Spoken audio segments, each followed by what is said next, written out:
The fear of failure is a common experience.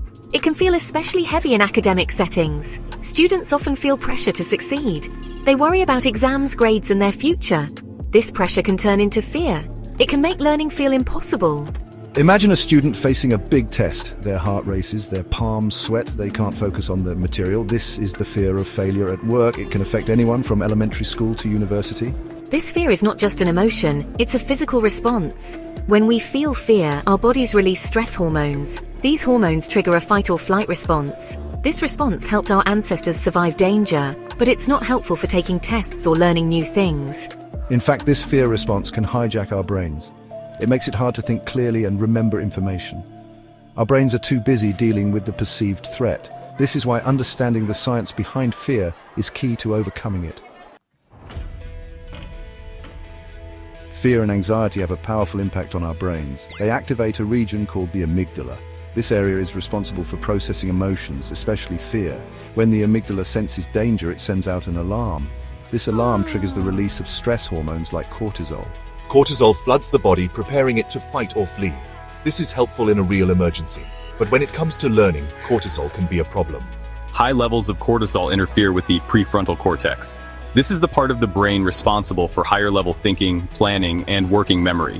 When cortisol floods the system, the prefrontal cortex can't function at its best. This explains why students feel stuck during exams. Their working memory is impaired. They struggle to recall information. The fear response has essentially hijacked their ability to think clearly. Every student experiences fear and anxiety differently. Cultural backgrounds, personal histories, and learning styles all play a role. Let's consider a few examples. Maria, a first-generation college student, carries the weight of her family's expectations. She fears disappointing them. This fear can be paralyzing, making it hard for her to focus on her studies. John, a student with a learning disability, has struggled in traditional classroom settings. He fears being judged or labeled. This fear can lead to avoidance and low self-esteem.